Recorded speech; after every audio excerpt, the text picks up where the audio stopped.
Next topic discuss करेंगे हम लोग अपने चैप्टर का debate in the legislative assembly. इस टॉपिक को शुरू करने से पहले हम लोगों ने जो पिछले क्लास में पढ़ा था उसको फटाक से 2 मिनट का समय लेकर रिवाइज करेंगे, फिर आगे बढ़ेंगे तो समझ में आएगा और आप टॉपिक को आपस में कनेक्ट कर पाएंगे, है ना। टॉपिक को यदि आप आपस में कनेक्ट कर पाएंगे तो फिर समझ में भी ज़्यादा आएगा। आइए शुरू करते हैं। पहले देखो, पहले क्लास में हम लोगों ने क्या पढ़ा था उसको हम लोग बस ऐसे समझते हैं ताकि पूरा कहानी की तरह आपको याद हो जाए। देखिए, हम लोगों ने पढ़ा था कि अच्छा हम लोग पढ़ क्या रहे हैं, पहले बताइए। हम लोग ये पढ़ रहे हैं कि एक स्टेट गवर्नमेंट किस तरीके से काम करता है।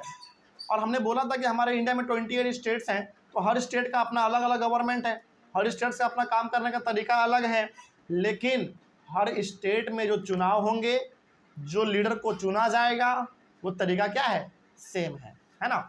मतलब हमारे इंडिया में 28 स्टेट्स हैं, लेकिन हर स्टेट्स में जो सरकार चलाने का तरीका है वो बिल्कुल सेम है।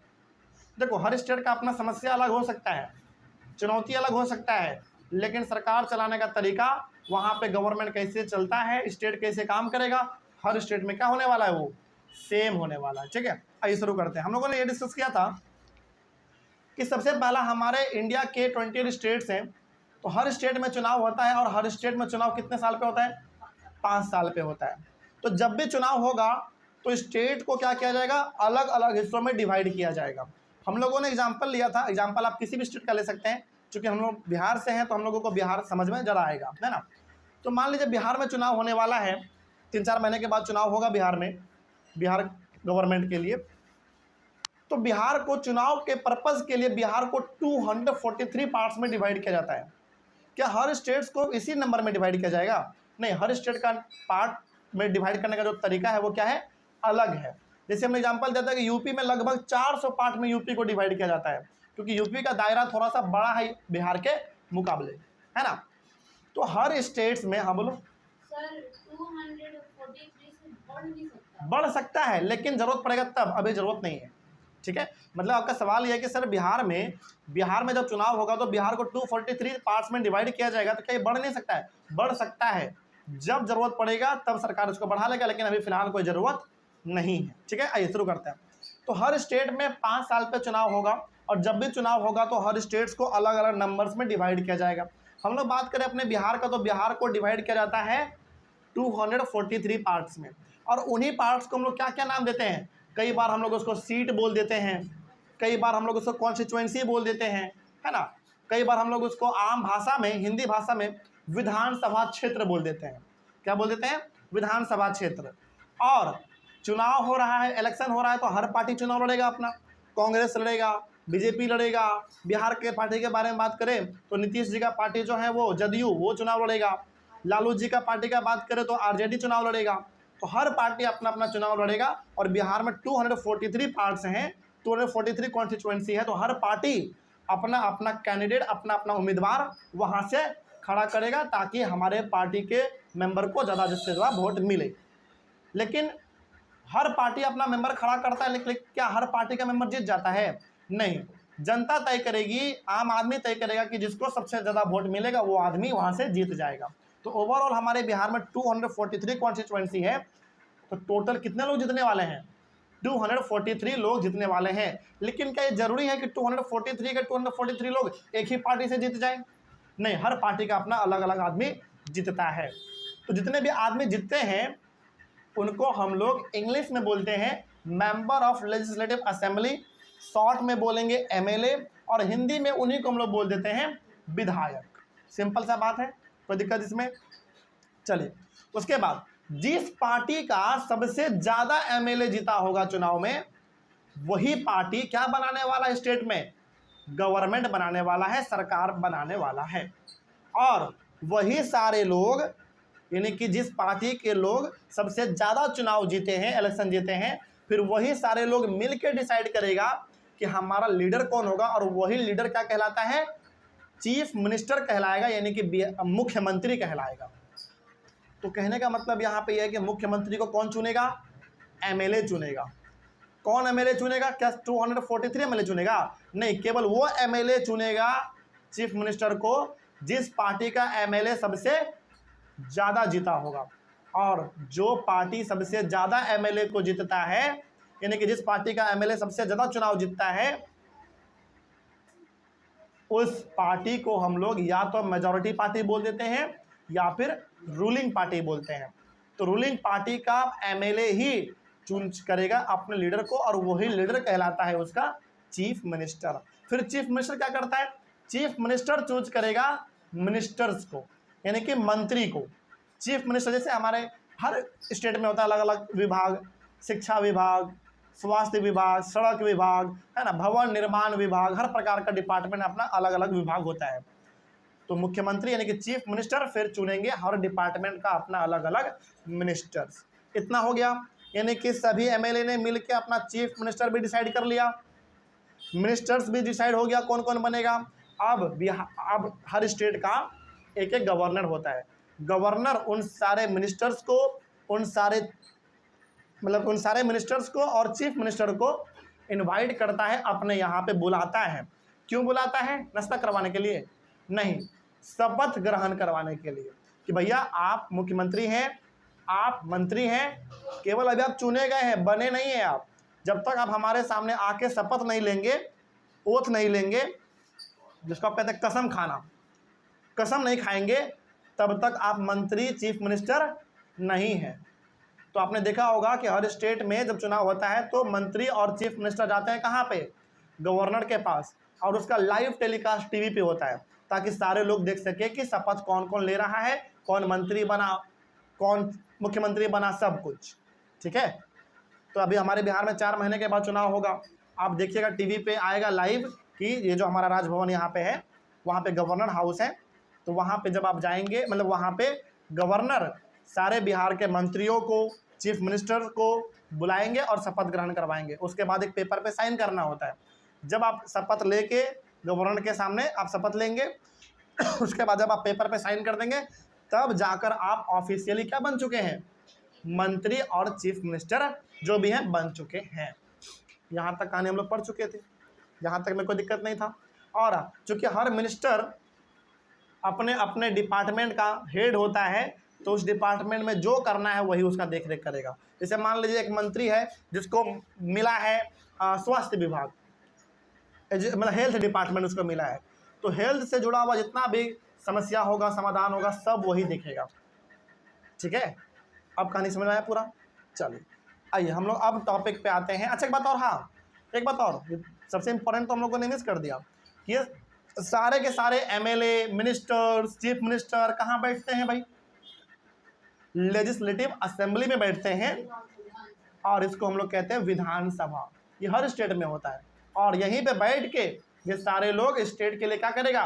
कानून बनाएगा, अच्छे अच्छे कानून निकालेगा, कैसे स्टेट को चलाना है ना, ये सब कुछ यहीं से हमारा काम होगा।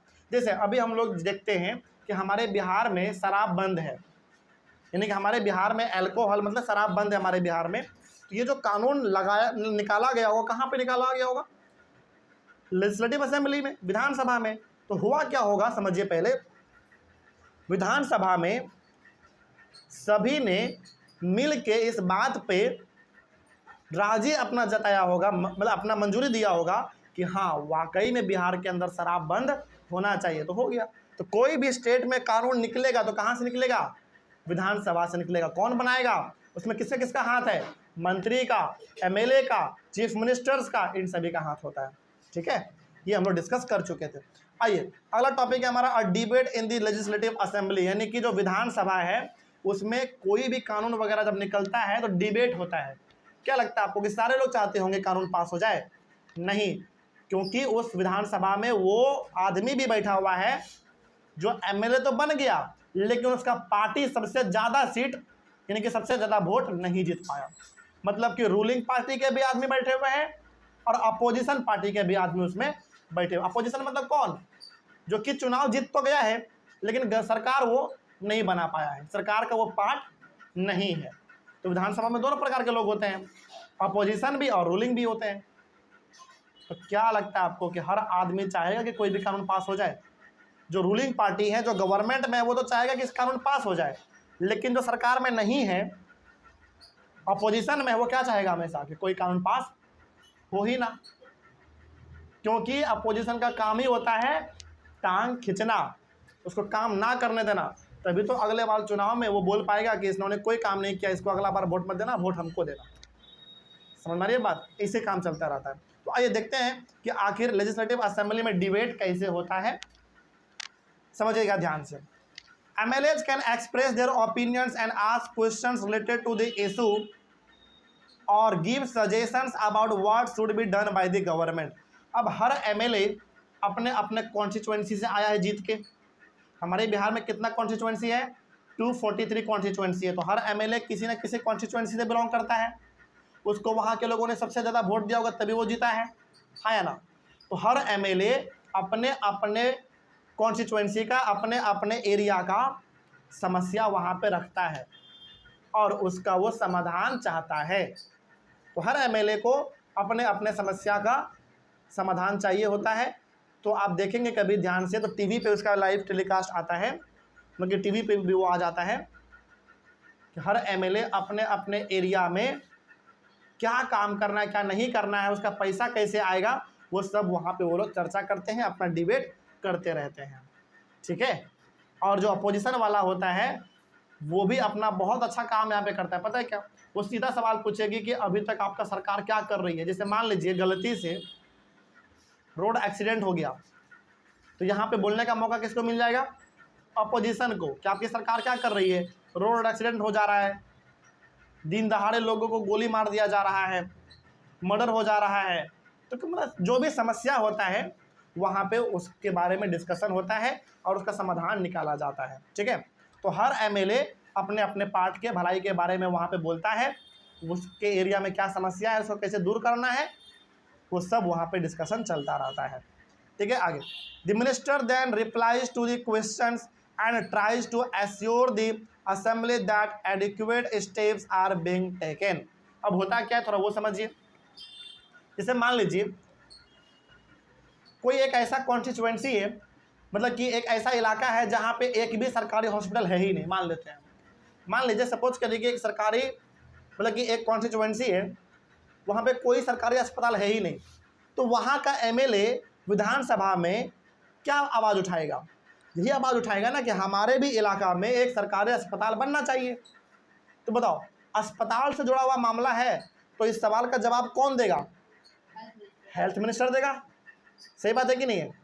मतलब यहाँ पे हर MLA सवाल पूछता है कि हमारे इलाका में एक भी सरकारी अस्पताल नहीं है, आप क्यों नहीं खोल रहे हैं?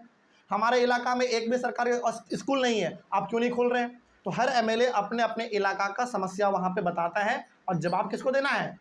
मंत्री को देना है। सर, जिस चीज़ का समस्या होगा उस चीज़ के मंत्री उसका जवाब देंगे। पूछो। स्कूल वालों का एजुकेशन मिनिस्टर।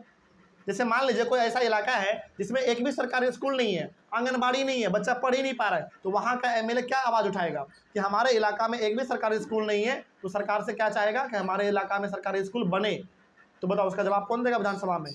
एजुकेशन मिनिस्टर देगा। तो ऐसे ही वहाँ पर डिबेट चलता है। ठीक है। आइए आगे बात करते हैं।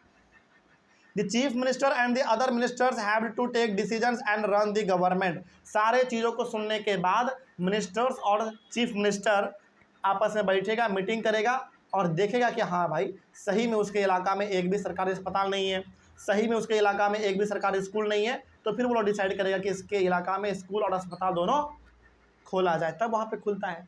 मतलब जब तक आप डिबेट नहीं करेंगे, जब तक अपने सवालों को वहाँ पे नहीं उठाएंगे, तब तक आपके इलाके के बारे में कोई भलाई का काम होगा ही नहीं। तो वहाँ पे आवाज़ उठाना पड़ता है, तब जाके आपके इलाका में काम होगा और वहाँ पे सरकारी स्कूल, अस्पताल, सड़क वगैरह सब बनेगा। ठीक है। आइए आगे। उसके बाद है whatever decisions are been taken have to be approved by the members of the legislative assembly। मतलब जो भी डिसीजन वहाँ पे लिया जाएगा तो MLA के बिहाफ में लिया जाएगा। मतलब कि MLA बोलेगा कि हमारे इलाका में कोई सरकारी स्कूल नहीं है, स्कूल खोला जाएगा, अस्पताल नहीं है, अस्पताल खोला जाएगा। ओवरऑल कहने का मतलब है कि यहाँ पे MLA को पहले बताना पड़ेगा अपना समस्या, तब आपको समाधान मिलेगा। ऐसे नहीं, वहाँ पे आपको डिबेट करना पड़ता है। ठीक है। तो हर MLA चाहता है कि हमारे इलाका में ज़्यादा से ज़्यादा सरकारी स्कूल खुले, ज़्यादा से ज़्यादा सरकारी अस्पताल खुले, ताकि वहाँ के लोगों का भलाई का काम होता रहे। उसको क्या लगेगा कि हमारा MLA हमारे लिए काम कर रहा है, तो उसको वोट बार बार मिलेगा। तो हर एमएलए अपने इलाका में बढ़िया काम करना चाहता है, क्योंकि उसको डर है फिर अगला 5 साल में चुनाव होगा, अच्छा काम नहीं करके देंगे तो क्या आपको वोट देंगे, लोग हरा देगा, फिर लोग नहीं देगा वोट। तो हर एमएलए अपने इलाका को सुंदर बनाना चाहता है, बढ़िया बनाना चाहता है, हर एमएलए।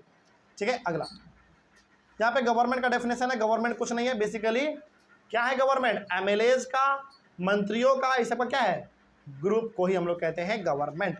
वो यहाँ पे लिखा हुआ है कि it refers to the government departments and various ministers who head them. The overall head is the chief minister. मतलब कि आपके एक स्टेट में इतने सारे डिपार्टमेंट दिखता है, education department, health department, road department, transport department, अलग अलग प्रकार का डिपार्टमेंट दिखता है। इन सारे डिपार्टमेंट को मिला दो, चीफ मिनिस्टर्स को मिला दो, इन्हीं सबको हम लोग एक साथ क्या बोल देते हैं? गवर्नमेंट। इसको चलाता कौन है? हर डिपार्टमेंट का उसका मंत्री चलाता है। कौन चलाएगा? मंत्री चलाएगा। तो गवर्नमेंट कुछ नहीं है, बेसिकली आपको स्टेट में जितना भी डिपार्टमेंट देखने को मिलता है, अलग अलग विभाग, वही हमारा गवर्नमेंट है बस। और उस पार्ट को, उस डिपार्टमेंट को, उस गवर्नमेंट को कौन चलाता है? मिनिस्टर्स चलाते हैं, चीफ मिनिस्टर चलाते हैं। तो गवर्नमेंट का हेड कौन होता है बताओ? गवर्नमेंट का हेड होगा चीफ मिनिस्टर, यानी कि एक सरकार का जो हेड होता है, जो मुखिया होता है, वो कौन होगा? चीफ मिनिस्टर होगा। अगला है legislature. All the MLAs who gather together in the legislative assembly are called the legislature. यानी कि उस लेजिस्लेटिव असेंबली में, उस विधानसभा में जितने भी एमएलए हैं, रूलिंग वाले भी, रूलिंग पार्टी वाले भी और अपोजिशन पार्टी वाले भी, उन सभी एमएलए को हम लोग कह देते हैं लेजिस्लेचर। यदि आपसे कोई पूछे कि बताओ लेजिस्लेचर कौन होते हैं, तो एमएलए को ही हम लोग क्या बोलते हैं?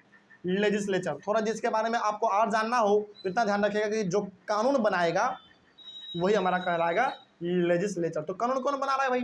कानून तो हमारा एमएलए वगैरह ही बनाता है विधानसभा में बैठ के। तो ओवरऑल आपके एमएलए को ही कहा जाता है लेजिस्लेचर। क्या बोलेंगे? एमएलए को लेजिस्लेचर। सिंपल है। चलिए अगला है हमारा वर्किंग ऑफ द गवर्नमेंट। आइए, गवर्नमेंट काम कैसे करती है, थोड़ा इसके बारे में बात करते हैं, फिर हमारा चैप्टर खत्म हो जाएगा। इसमें पहला प्रेस कॉन्फ्रेंस, ये क्या होता है समझो। A press conference where the representatives of the media interact with the person और authority who calls for the conference. देखो होता क्या है ना, जब भी सरकार को कोई बड़ा काम करना होता है ना, तो मीडिया को अपने पास बुलाती है, और मीडिया जब उसके पास आती है तो मीडिया के सामने वो कुछ बात बोलते हैं, और वो बात टीवी पे लाइव चलता है। इसी को हम लोग कहते हैं प्रेस कॉन्फ्रेंस। जैसे आपको एग्जांपल देते हैं, अभी हमारे पटना में ना बहुत जोर शोर से मेट्रो का काम चल रहा है, आपको पता है आप लोगों को? मतलब पटना में अगस्त तक मेट्रो आ जाएगा, ऐसा अनुमान लगाया जा रहा है। तो जब ये मेट्रो का काम चालू हुआ होगा तो सरकार ने क्या किया होगा? सारे मीडिया वाले को बुलाया होगा अपने ऑफिस में, और वहाँ पे ऐलान किया होगा कि आज से मेट्रो का काम चालू हो रहा है पटना में। तो सरकार जब भी कोई बड़ा काम करने जाती है ना, तो पहले मीडिया को बुला के टीवी पे उसको चलवाती है, ताकि सभी लोगों को पता चले कि हम क्या काम करने जा रहे हैं। सुन रही है बात? जल्दी बोलिए। तो प्रेस कॉन्फ्रेंस का सिंपल सा मतलब होता है कि सरकार जब भी कोई बड़ा काम करेगी तो सारे मीडिया को बुलाती है पहले, और बताती है कि हम अगला काम क्या करने जा रहे हैं, जिससे बिहार के लोगों को, या फिर जिस भी स्टेट का बात होगा, जिस भी स्टेट का बात होगा, उस स्टेट के लोगों को उससे क्या फ़ायदा मिलेगा, उसी को हम लोग कहते हैं प्रेस कॉन्फ्रेंस। और प्रेस कॉन्फ्रेंस लगभग सरकार समय समय पर करते रहते हैं। अब बिहार में भी देखो, हर सप्ताह लगभग 1-2 प्रेस कॉन्फ्रेंस तो हो ही जाता है, टीवी पे आपको मिल ही जाएगा कि आज सरकार ये करने जा रही है, वो करने जा रही है ना। कभी ये पुल का उद्घाटन हुआ, कभी वो पुल बनने जा रहा है, कभी मेट्रो का चालू हो रहा है काम, है ना, ये सब, कभी एयरपोर्ट बन रहा है, सब चलता रहता है। तो प्रेस कॉन्फ्रेंस का मतलब हो गया कि सरकार जब भी कोई काम करेगी तो मीडिया को बुला के पहले उसको जानकारी देंगे, और मीडिया वाले उसको टीवी पे चलाएंगे, न्यूज़पेपर में छापेंगे, रेडियो में चलाएगा, है ना, सोशल मीडिया पे चलाएगा। ये होता है हमारा प्रेस कॉन्फ्रेंस। अगला है the government can decide to make new laws for the state regarding sanitation and health facilities. Sanitation का मतलब साफ सफाई, और हेल्थ फैसिलिटी का मतलब हो गया मेडिकल वगैरह, हॉस्पिटल वगैरह।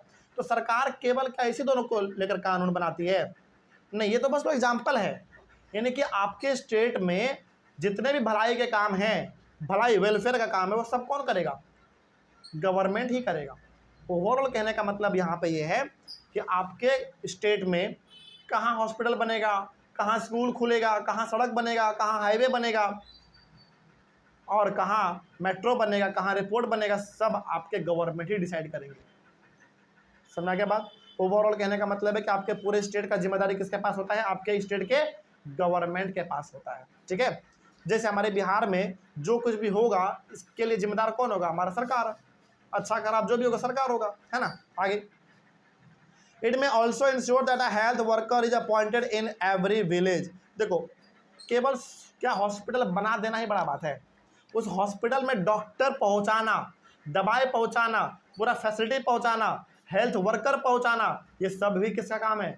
गवर्नमेंट का ही काम है। तो गवर्नमेंट का एक दो काम नहीं है, बहुत सारा काम है। तो गवर्नमेंट सही में यदि अच्छा से काम करने लग जाए तो पूरा स्टेट संवर जाए। जैसे आज हमारा बिहार स्टेट, मतलब बिहार बहुत नीचे है आज बाकी स्टेट के मुकाबले में। बिहार हेल्थ के मामले में नीचे है, एजुकेशन के मामले में बहुत नीचे है। यदि बिहार गवर्नमेंट थोड़ा सा बिहार पे अच्छे से ध्यान दे दे तो बिहार बहुत आगे जा सकता है ना। इस पर बिहार के गवर्नमेंट को सोचना चाहिए। लेकिन इस सब के मामले में फिर आगे कौन है बताओ? केरला। केरला का हेल्थ बहुत बढ़िया है, एजुकेशन बहुत बढ़िया। क्यों? क्योंकि वहाँ का गवर्नमेंट वहाँ के हेल्थ पे, वहाँ के एजुकेशन पे, मतलब कि वहाँ के सरकारी स्कूल पे, सरकारी अस्पताल पे बहुत पैसा खर्च करती है वहाँ के सरकार। तो केरला बहुत आगे, हमारे बिहार आगे नहीं, क्योंकि यहाँ का गवर्नमेंट उतना पैसा खर्च नहीं करते हैं, और करता भी है तो ध्यान नहीं देता है। हॉस्पिटल बना देगा लेकिन उसके मेंटेनेंस पे ध्यान कभी नहीं देगा, इसीलिए वो बर्बाद हो जाता है फिर। ठीक है, चलिए खैर आगे बढ़ते हैं।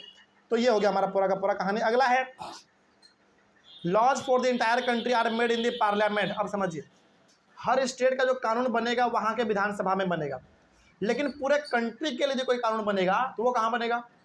पार्लियामेंट में बनेगा। समझिए, यदि बिहार का कोई कानून बनाना है तो बिहार के विधानसभा में बनेगा, यूपी का कोई कानून बनाना है तो कहाँ बनेगा? यूपी के विधानसभा में। लेकिन एक ऐसा कानून जो कि पूरे भारत पे लागू हो जाए, ऐसा कानून कहाँ बनता है? पार्लियामेंट में बनता है। और ये पार्लियामेंट कहाँ है? दिल्ली में है। पार्लियामेंट का दो हाउस होता है, एक लोकसभा और एक राज्यसभा। नाम सुना होगा आप लोगों ने। तो लोकसभा और राज्यसभा जो कानून बनाएगा वो पूरे देश पे लागू होगा, लेकिन कोई स्टेट कानून बनाएगा तो वो केवल उस स्टेट पे ही लागू होगा। कोई दिक्कत? जैसे हमारे बिहार के अंदर शराब बंद है, तो क्या पूरे इंडिया में शराब बंद है? नहीं। क्यों नहीं बंद है? क्योंकि शराब बंद बिहार में करने का फैसला किसका था? बिहार गवर्नमेंट का था, तो केवल बिहार के ऊपर लागू होगा। लेकिन मान लीजिए यदि पार्लियामेंट ने ये घोषणा कर दिया कि पूरे इंडिया में शराब बंद होगा, तो पूरे स्टेट में शराब बंद हो जाएगा। तो स्टेट कानून बनाएगा केवल अपने स्टेट के लिए, जो केवल स्टेट पे लागू होगा, लेकिन जब पार्लियामेंट कोई कानून बना दिया तो पूरे कंट्री पे लागू हो जाएगा। और ये पार्लियामेंट कहाँ है? हमारे दिल्ली में है। पार्लियामेंट का दो हाउस का नाम लोकसभा और राज्यसभा। चलिए, टॉपिक हमारा कंप्लीट हुआ। नेक्स्ट है एक छोटा सा टॉपिक है, बस इसमें एक ही पॉइंट है, ये वाला पॉइंट नहीं है, एक ही पॉइंट है बस। अब वॉलपेपर प्रोजेक्ट, ये वॉलपेपर प्रोजेक्ट क्या होता है थोड़ा समझिए इसके बारे में। A wallpaper is an interesting activity through which research can be done on particular topics of interest। देखो होता क्या है, वॉलपेपर प्रोजेक्ट का मतलब होता है कि सरकार जब भी कोई काम करती है ना, तो उस काम को शुरू करने से पहले पूरा का पूरा एक प्रोजेक्ट बनाती है वो। किसको बनाने में समय कितना लगेगा, कहाँ बनेगा, कितना पैसा खर्च आएगा, कितने लोग लगेंगे, ये सब इसी को हम लोग कहते हैं वॉलपेपर प्रोजेक्ट। सबसे अच्छा एग्जाम्पल है समझने के लिए हमारा पटना का भी मेट्रो। पटना में मेट्रो बनने वाला है और इसी साल अगस्त में वो चालू हो जाएगा। तो अगस्त में चालू होगा मेट्रो, लेकिन जब इसको बनाने का शुरुआत किया गया होगा तो सरकार ने पहले ही पूरा इंतजाम बना लिया होगा कि ये कब से स्टार्ट होगा बनना, कितना पैसा खर्च आएगा, कितने दिन लगेंगे, कितने लेबर काम करेंगे, कितने इंजीनियर काम करेंगे, सब कुछ। तो जब भी कोई काम करना चाहता है सरकार, उस काम को करने से पहले ही वो पूरा जायज़ा ले लेता है कि कितना दिन लगेगा, कितना पैसा खर्च लगेगा, कितना लेबर लगेगा, कितना ज़मीन लगेगा, सब कुछ। इसी को हम लोग कहते हैं वॉलपेपर प्रोजेक्ट। और ये हर सरकार करती है, क्योंकि भाई आप जो काम करने जा रहे हैं उस काम को करने से पहले ये तो देख लो कि कितने दिन में पूरा हो सकता है, कितना पैसा लग सकता है ना, कितने लोग लग सकते हैं। तो जब आप कोई काम करते हैं और इन सब का इन्फॉर्मेशन पहले आप इकट्ठा कर लेते हैं, इसी को कहते हैं वॉलपेपर प्रोजेक्ट। बताइए क्या ऐसा करना अच्छा या गलत है, मतलब अच्छा या खराब है? बहुत अच्छा है। इससे आपको एक ओवरऑल आइडिया मिल जाता है कि इसको बनाने में या फिर इसको चलाने में कितना पैसा खर्च आएगा, ताकि सरकार उस चीज़ को लेकर प्रिपेयर हो सके, है कि नहीं। चलो, इस तरीके से हमारे टॉपिक और टॉपिक के साथ पूरा का पूरा चैप्टर खत्म हुआ। अब बताइए चैप्टर में कोई समस्या? चैप्टर बहुत छोटा था, बहुत सिंपल भी था, इसीलिए हम लोग इसको 2 ही क्लास में ख़त्म कर दिए हैं। तो मिलते हैं हम लोग अपने अगले क्लास में फिर से एक नए चैप्टर के साथ और एक नई शुरुआत के साथ। Thank you very much and have a nice day.